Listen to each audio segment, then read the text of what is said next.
नमस्कार दोस्तों, स्वागत है आपका अपना यूट्यूब चैनल टुडे एग्जाम पर। दोस्तों आज है 10 जनवरी 2023 और आज आपका एसएससी जीडी का एग्जाम था।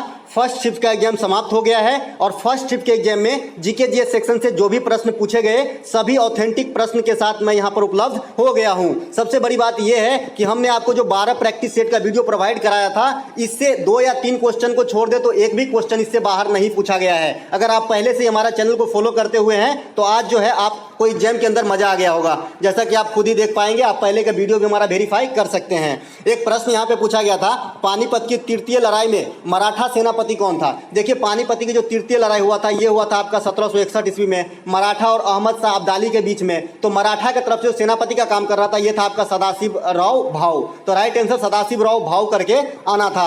इसके अलावा पानीपत की लड़ाई से आने वाले शिफ्ट के लिए पानीपत की जो प्रथम लड़ाई हुई थी ये हुई थी आपका 1526 में इब्राहिम लोदी और बाबर के बीच में। इसी लड़ाई के उपरांत जो है भारत में मुगल वंश की स्थापना हुआ था बाबर के द्वारा। इसके अलावा पानीपत की जो दूसरी लड़ाई है ये आपका अकबर और हेमू के बीच में हुआ था 1556 में। और पानीपत की जो तृतीय लड़ाई है ये आपका 1761 में अहमद शाह अब्दाली और मराठों के बीच में हुआ था, जिसमें मराठों की सेनापति जो था सदाशिव राव भाऊ था। अगला प्रश्न जो पूछा गया था, अनुच्छेद 73 का संबंध किससे है। अनुच्छेद 73 का संबंध आपसे पूछा गया था, तो अनुच्छेद 73 से लेकर 81 तक मैं बता चुका हूं और मौलिक अधिकार का जो भी आर्टिकल है सब बता चुका हूं। तो यहाँ पे 73 आर्टिकल आज पूछा गया था। संघ की कार्यपालिका शक्ति से संबंधित ये आर्टिकल है। आप ऐसे भी ध्यान रख सकते हैं कि 74 और 75 जो है मंत्री परिषद से है। तो मंत्री परिषद कहाँ, संघ की मंत्री परिषद की बात होती है इस आर्टिकल में। तो इससे पहले क्या होगा, तो ऑप्शन देख के भी आप टिक लगा सकते थे, संघ की कार्यपालिका शक्ति। अगर आपसे कोई पूछे कि संघ की कार्यपालिका तथा न्यायपालिका के शक्तियों का पृथक्करण किस अनुच्छेद में है, तो आर्टिकल 50 में है। अनुच्छेद 74 और 75 किससे संबंधित है, मंत्री परिषद से संबंधित है। इसके अलावा अनुच्छेद 76 जो है महान्यवादी से संबंधित है। आने वाले शिफ्ट के लिए इंपॉर्टेंट रहेगा, नोट कीजिएगा। अनुच्छेद 79 जो है ये संसद से संबंधित है। अनुच्छेद 80 जो है ये राज्यसभा से और अनुच्छेद 81 जो है ये आपका लोकसभा से संबंधित जो है अनुच्छेद है। तो ये सभी इंपॉर्टेंट अनुच्छेद जो है आपको देख लेना है। एक प्रश्न आपसे फीफा वर्ल्ड कप से पूछा गया था, लेकिन प्रश्न क्लियर नहीं कर पाया बच्चा। लेकिन मैं फीफा वर्ल्ड कप के बारे में एक से एक गुड जानकारी आपको प्राप्त करवा चुका हूं अपने प्रैक्टिस सेट के माध्यम से। तो चाहे कुछ भी पूछा होगा, फीफा 2022 का जो है कहां पर हुआ था यहाँ पे आयोजन, तो कतर में हुआ था। विजेता कौन रहा, अर्जेंटीना रहा। उप विजेता कौन रहा, फ्रांस रहा। इसके बाद जो फीफा का आगामी होगा महिला वाला, महिला वर्ल्ड कप 2023 में जो होगा फीफा का, ये आपका कहां पर होगा ये भी बताया हूं। तो ये आपका ऑस्ट्रेलिया और न्यूजीलैंड में होगा। फीफा का जो अंडर 20 वर्ल्ड कप होगा ये भी आपका 2023 में होना है। तो ये कहां पर होगा, इंडोनेशिया के अंदर होगा। आगामी जो फीफा होगा मेन वाला 2026 के अंदर 22 और 4 26 राइट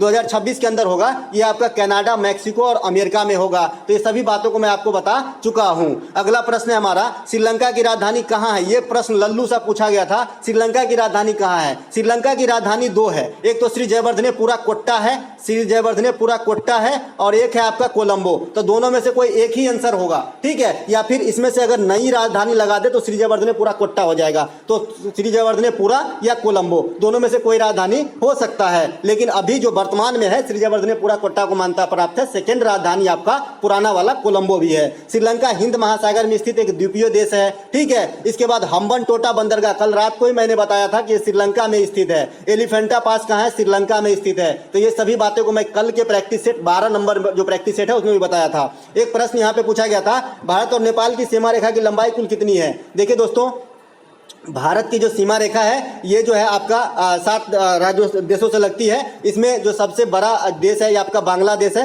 सबसे लंबा सीमा रेखा जो है आपका बांग्लादेश के साथ लगती है, और सबसे छोटा सीमा जो है आपका अफगानिस्तान के साथ लगती है। ये बात भी आपको एक्स्ट्रा फैक्ट में ध्यान रखना है। तो 1751 किलोमीटर जो है भारत की सीमा नेपाल के साथ लगती है। नेपाल से लगने वाली अगर भारतीय स्टेट आपसे कोई पूछ ले तो उत्तर प्रदेश, बिहार, उत्तराखंड इत्यादि जो है ये आपका नेपाल से लगने वाला भारतीय राज्य है। अगला प्रश्न पूछा गया था, सरहुल उत्सव का आयोजन कहां पर होता है। देखिए ग्रुप डी में पूछा गया था प्रश्न। तो सरहुल उत्सव का आयोजन जो है ये झारखंड राज्य में होती है। देखिए दोस्तों, अच्छा लग रहा हो तो लाइक कीजिएगा, एनालिसिस में रोजाना फॉलो कीजिएगा एक पूरी फायदा के लिए। लाई हरोबा जो त्योहार है ये आपका त्रिपुरा में होता है। हॉर्नबिल त्योहार जो है ये आपका नागालैंड में होता है। सिमगो त्योहार जो है आपका गोवा में होता है। सिमगो में जो है ये कलर वाली त्योहार है, रंग की त्योहार है। सिमगो ये गोवा में मनाया जाता है। इसके अलावा नौखाई त्योहार जो है ये फसल के जो है फसल पक जाता है तो फसल के शुरुआती मौके पे जो है ओडिशा में मनाया जाता है नौखाई त्योहार। त्यौहार। बथुकम्मा, इसे फूलों का त्यौहार भी कहा जाता है, ये तेलंगाना में मनाया जाता है। त्रिशूर पूरम, ये आपका केरल में मनाया जाता है। बीसू त्यौहार, ये आपका केरल में मनाया जाता है। ये सब बात आपको ध्यान रखना है। पोंगल आपका तमिलनाडु में, जल्लीकट्टू तमिलनाडु में, है ना, ये सब ध्यान रखना है। अगला प्रश्न पूछा गया था, श्रीलंका की सबसे बड़ी नदी कौन सी? देखिए श्रीलंका से 2 प्रश्न पूछे गए हैं, तो महाबली गंगा जो है श्रीलंका की सबसे बड़ी नदी है। ठीक है, यहीं पर अगर आपसे कोई पूछ ले कि एशिया की सबसे बड़ी नदी, तो यांग टीसी क्यांग जो है, यांग टीसी क्यांग जो है, ये खास करके चाइना के अंदर बहता है, ये एशिया की सबसे लंबी नदी है। अगर आपसे कोई पूछ ले विश्व की सबसे लंबी नदी, तो नील नदी है। अगर आपसे कोई पूछ ले कि सबसे बड़ी नदी, तो अमेजन नदी है। अगर आपको पूछ ले कि भारत की सबसे लंबी नदी, तो गंगा नदी है। अगर आपसे कोई पूछ ले कि भारत के राष्ट्रपारीय सबसे बड़ी नदी, तो ब्रह्मपुत्र नदी है। तो इतना बात आपको ध्यान रखना है, ये सभी बातों को आपको ध्यान रखना है। अगला एक प्रश्न पूछा गया था, आईपीएल 2022 के विजेता कौन है? देखिए आईपीएल से संबंधित जो भी फैक्ट है मैं आपको ग्रुप डी से ही बताते आया हूं, एक संपूर्ण जानकारी आईपीएल के बारे में आपको प्रोवाइड कराया हूं। तो देख लीजिए, आईपीएल 2022 के विजेता जो है ये आपका गुजरात टाइटंस है, और उप विजेता जो है ये आपका राजस्थान रॉयल है। आईपीएल 2022 में जो हुआ था, ये आईपीएल का कैमा संस्करण था, तो 15वां संस्करण था। स्पॉन्सरशिप किसके पास था? तो टाटा के पास था। ऑरेंज कैप किसे मिला था? तो जॉस बटलर को, राजस्थान रॉयल की तरफ से खेल रहे थे ये, और सबसे अधिक रन बनाने के कारण ऑरेंज कैप दिया गया था। सबसे अधिक विकेट लेने के कारण पर्पल कैप जो है यजुवेंद्र चहल को दिया गया था। कुल 10 टीम ने भाग लिया था। सबसे महंगा खिलाड़ी जो है पिछले आईपीएल का 2022 वाले का ईशान किशन था, और इस बार की सबसे महंगा खिलाड़ी कौन बनेगा 2023 में? सैम करन बनेगा। तो ध्यान रखिएगा, इसे किंग्स 11 पंजाब ने खरीदा है। अगला प्रश्न आया था कि बौद्ध धर्म के प्रथम उपदेश कहां दिए गए थे? ईमानदारी से बताइएगा, कल बताया था कि नहीं बताया था? बौद्ध धर्म से शुरू से लेकर अंत तक सभी मैं लिख लिख के बताया था जी, है ना। तो यहाँ पर बौद्ध धर्म के प्रथम उपदेश जो है ये आपका सारनाथ उत्तर प्रदेश में दिया गया था। अगर आपसे कोई पूछ ले कि किस भाषा में दिया गया था, तो ये आपका पाली भाषा में दिया गया था।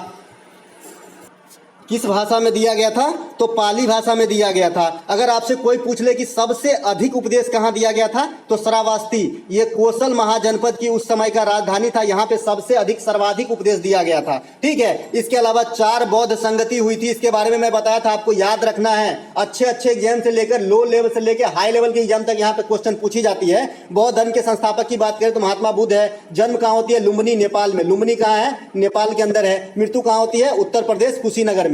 बौद्ध धर्म के 4 संगति हुई राजगीर में। प्रथम हुआ था आपका अजात शत्रु के समय में। अजात शत्रु का पूछा जाता है कि किस वंश के हैं, तो ये हर्यक वंश के हैं। दूसरा काला शोक के समय हुआ था आपका जो है वैशाली के अंदर। तीसरा पाटलिपुत्रा में अशोक के समय हुआ था, और चौथा हुआ था आपका कुंडलवन कश्मीर में कनिष्क के समय। तो ये सभी बातों आपको ध्यान रखना है। पवित्र ग्रंथ क्या है बौद्ध धर्म के? तो त्रिपिटक है। त्रिपिटक में भी 3 पिटक है, सुत्त पिटक, विनय पिटक, अधिम पिटक। तो ये सब बात आपको ध्यान रखना पड़ेगा। अगला प्रश्न हमारा, खुशहाली रैंक में यानी हैप्पीनेस इंडेक्स में भारत का कौन सा स्थान है 2022 में? देखिए दोस्तों, आपको थंबनेल पे ये क्वेश्चन मिल जाएगा, प्रैक्टिस नंबर 7 या 6 है, देख लीजिएगा। ठीक है, तो हैप्पीनेस इंडेक्स में जो है भारत का हंसने से जो है 36 का आंकड़ा होता है। मैं फनी वे में इस प्रकार भी याद रखने को बताया था कि भारत को जो है भारतीय लोगों को हंसी से 36 का आंकड़ा होता है। तो ये आपका 136वां स्थान है। भुखमरी इंडेक्स में जो है 107वां मिला है। 22 के अकॉर्डिंग 21 के अकॉर्डिंग जो है 101वां था। तो ये बात भी ध्यान रखना है। साइबर सुरक्षा में बात करें भारत की रैंक तो 10वां है। शांति इंडेक्स में बात करें तो 135वां है। तो ये सभी बातों को ध्यान रखना है। अगला एक प्रश्न पूछा गया था, भारत का आकस्मिकता निधि का संबंध किस अनुच्छेद से है? तो 267 से है। संचित निधि अगर पूछा जाएगा तो 266 हो जाएगा। अगला है वित्त आयोग का गठन जो है ये आर्टिकल 280 में होता है। एक्स्ट्रा फैक्ट के रूप में भैया ले लीजिए, आने वाले समय में काम आएगा। हाई कोर्ट जो रीट जारी करता है 5 प्रकार का, ये आर्टिकल 226 के थ्रू करता है। और सुप्रीम कोर्ट जो रीट जारी करता है 5 प्रकार का, ये आर्टिकल 32 के थ्रू करता है। तो जो भी इंपोर्टेंट आर्टिकल है आपको ध्यान रखना चाहिए। अगला प्रश्न पूछा गया था, लल्लू शाह, कथकली नृत्य का संबंध किस राज्य से है? देखिए कथकली नृत्य का संबंध जो है ये आपका केरल से है। मोहिनी अट्टम भी केरल से है। ठीक है, मोहिनी अट्टम, ओट्टम थुलाल, कृष्णाट्टम, कुटियाट्टम, ये सभी केरल के नृत्य है। भरतनाट्यम जो है ये तमिलनाडु के नृत्य है। कथक जो है ये आपका उत्तर भारत का नृत्य है। और देख लीजिएगा किसी न किसी शिफ्ट में छपेगा बिरजू महाराज, क्योंकि ये मर गए हैं। बिरजू महाराज फेमस कथक के नर्तक थे। तो ये उत्तर भारत का नृत्य है कथक। मार्मोकली ये केरल के नृत्य है। उड़ीसा का ओडिसी नृत्य है जो शास्त्रीय नृत्य है। अगर आपसे कोई पूछे कि शास्त्रीय नृत्य कितने हैं तो 8 है। सबसे लेटेस्ट वाला शास्त्रीय नृत्य आपसे सीजीएल में भी पूछा गया था, सतरिया। सतरिया नृत्य के शंकर देव जो है संचालक हैं, ऐसा माना जाता है। अगला एक प्रश्न पूछा गया था, नीली क्रांति का संबंध किससे है? देखिए नीली क्रांति का संबंध जो है मत्स्य उत्पादन से है, मछली पालन से है। ठीक है, तो नीली क्रांति जो है मत्स्य उत्पादन से है। पीली क्रांति का संबंध तिलहन से है। लाल क्रांति का संबंध जो है आपका मांस या टमाटर उत्पादन से है। रजत क्रांति का संबंध जो है आपका अंडा उत्पादन से है ना। तो ये सब बातों आपको ध्यान रखना है। गुलाबी क्रांति का संबंध जो है आपसे झींगा उत्पादन से है। तो ये सभी बातों को आपको ध्यान अच्छे से रखना है अगर आने वाले शिफ्ट में आप एग्जाम देने वाले हैं तो। साथ ही साथ एनालिसिस को आपको रोज फॉलो करना पड़ेगा और ये पीडीएफ आपको हमारे टेलीग्राम चैनल से मिलेगा। स्मृति पर आधारित जो प्रश्न है जो भी हमें प्राप्त होती है सभी पीडीएफ आपको शाम को मिल जाएगा। तो आप पीडीएफ के साथ प्रैक्टिस भी करें। बात करें डिफिकल्टी लेवल का, तो डिफिकल्टी लेवल जो है मॉडरेट प्रकार का था। अगर आप 80 क्वेश्चन में से अगर 55 सही कर दिए तो आपका रिजल्ट कोई नहीं रोकेगा। मिलते हैं सेकंड शिफ्ट के एनालिसिस वाले वीडियो के साथ, तब तक के लिए जय हिंद।